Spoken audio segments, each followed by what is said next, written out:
Class of 2015, what an outstanding opportunity we have been blessed with today. Quincy University has provided us with an education that should never be taken for granted. It seems hard to imagine that all of our rich experiences here at QU took place in just 4 or more years. Imagine the QU professor who had the greatest impact on you. That professor who poured his or her heart into the classroom. Imagine the face of a friendly QU faculty member who took true joy in serving us students, who always welcomed you with a smile and knew you by name. Look around this room, to your left and to your right, and imagine all of the friendships you have made here at QU. Bring their faces to mind as you dwell on the wonderful memories that those friendships come with. Imagine your coaches, teammates, advisors, fellow club members who all played a part in your time here at QU. It seems hard to imagine that all of this life-giving, molding, and shaping took place in just a few short years. But these bountiful and compact experiences are meant to catapult us into our future as we use our education in service of others, to advocate for change, to be peacemakers, to leave the world a better place. My fellow graduates, keep the tradition of St. Francis alive.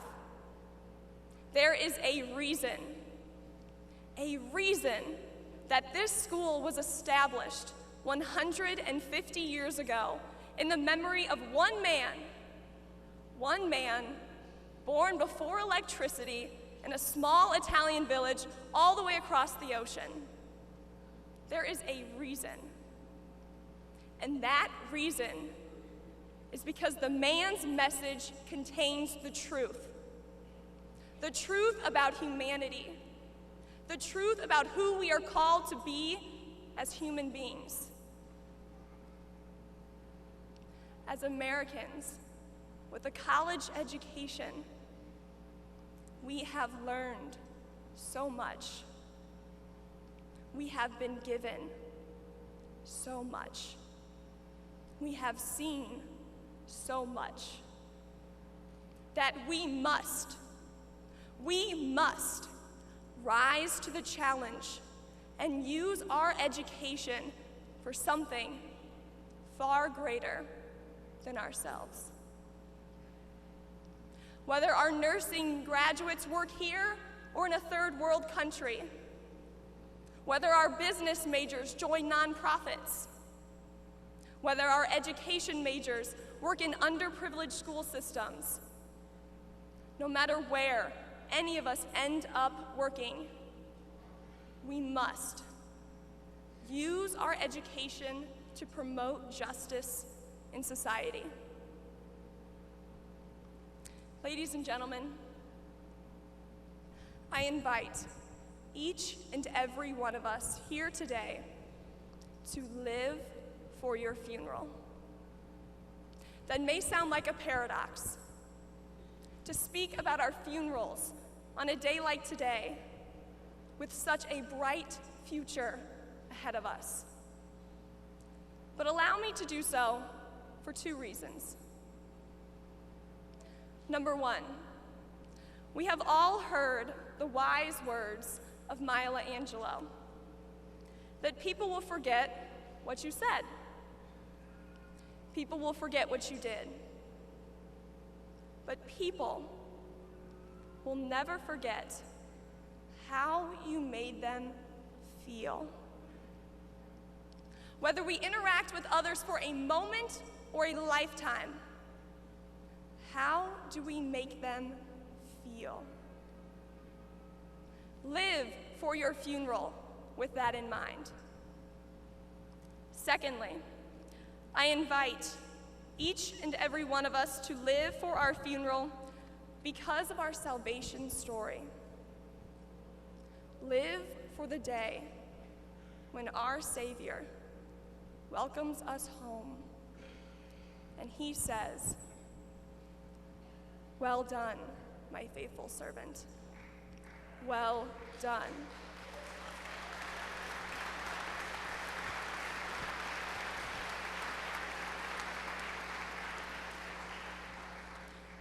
Class of 2015, I hope you have found a special place for Quincy University in your heart. Keep the tradition alive. Live for your funeral. The world is our classroom. So now, before I bid my final well wishes to the class of 2015, there's just one more thing that I must do. And I would like to enlist the help of President Dr. Gervasi to do so. Class of 2015, let's get our diplomas. But first, let me take a selfie.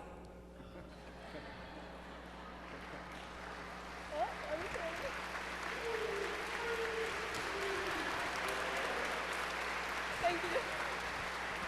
Thank you.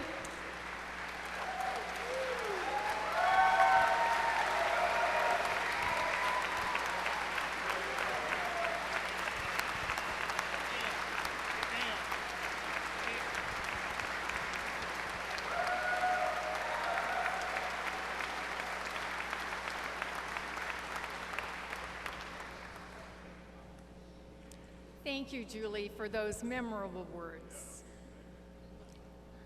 I am now honored to welcome Mike Sennett, a partner at the global law firm of Jones Day, to deliver today's commencement address. Mike? Thank you. That's one heck of an act to follow, and I'm not even going to try. President Gervasi, Mrs. Gervasi, fellow trustees, Friars, distinguished faculty, university administration and staff, honored graduates, family and friends. I am truly blessed and humbled to be with you today at Quincy University's 152nd annual commencement. To the graduates, it has been an all too brief 42 years since I sat in your very place with a wide world in front of me. And Paul McCartney's words, it has indeed been a long and winding road, and you can expect the same. But I am amazed at how eerily familiar this all is. I look around and I am reminded of Father Aaron, who in our early French exchanges would remind me, plus ça change, plus c'est la même chose.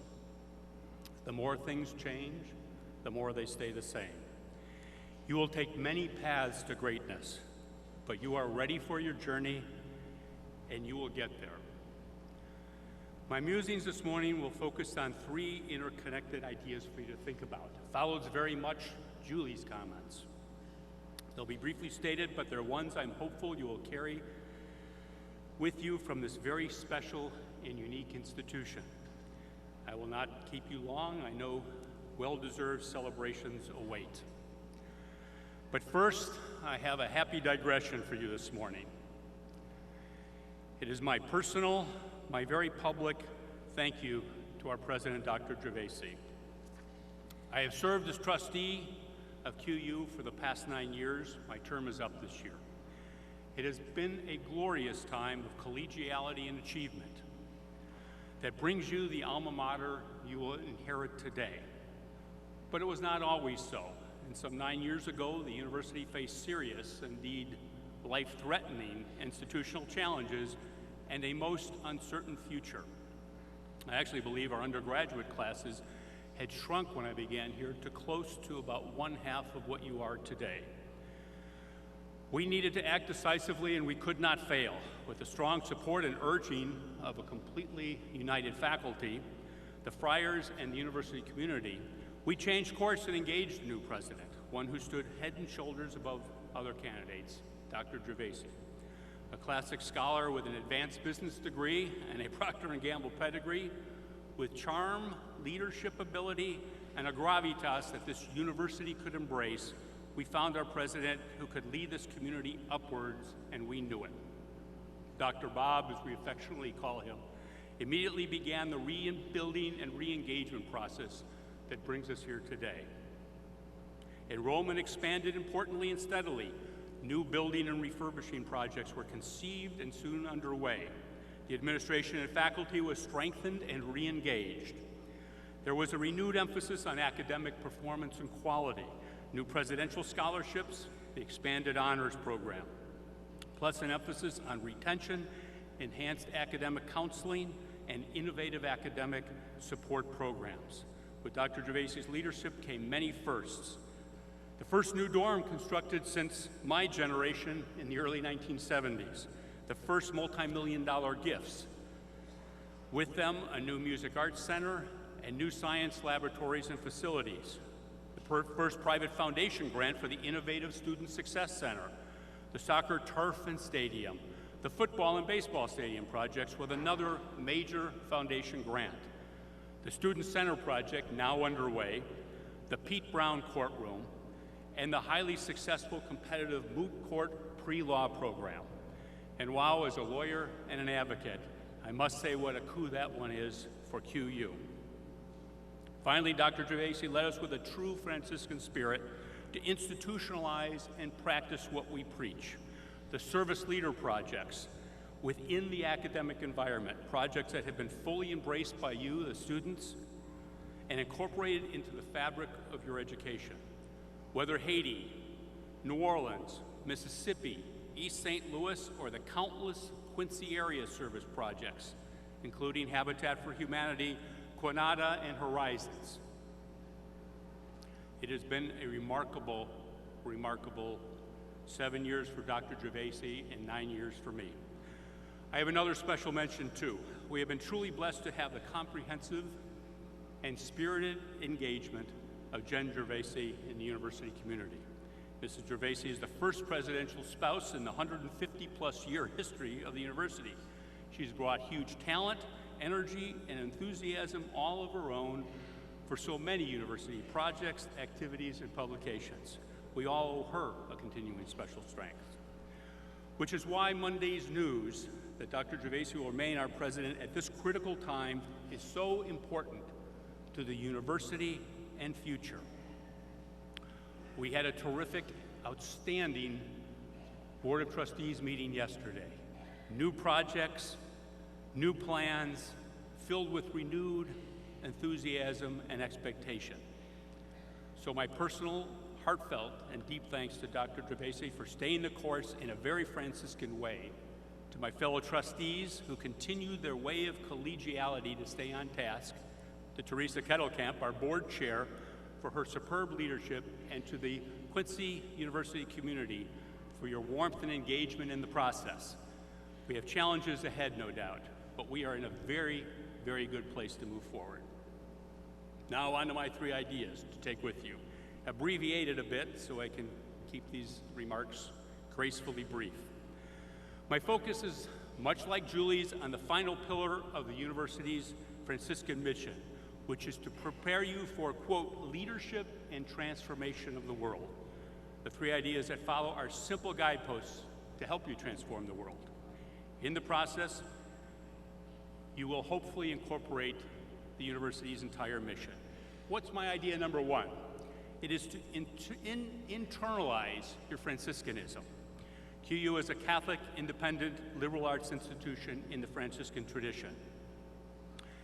It is interesting that, like me, Close to half of you are not Catholic, but every one of you, Catholic and non-Catholic, Christian and non-Christian alike, has embraced Franciscan values in your education.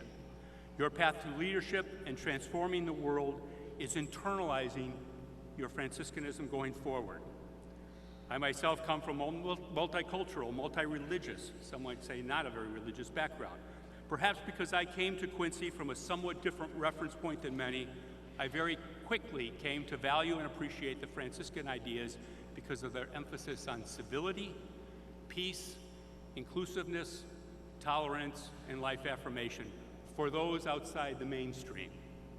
Thus, we have all been taught and hopefully live Franciscan values, philosophy, and ethics within a life-affirming framework, however strong or mild one's faith might be. You have been educated to carry with you an ability to discern and include within yourselves all that is special to a Franciscan liberal arts education. Perhaps in this respect, ours is a unique education.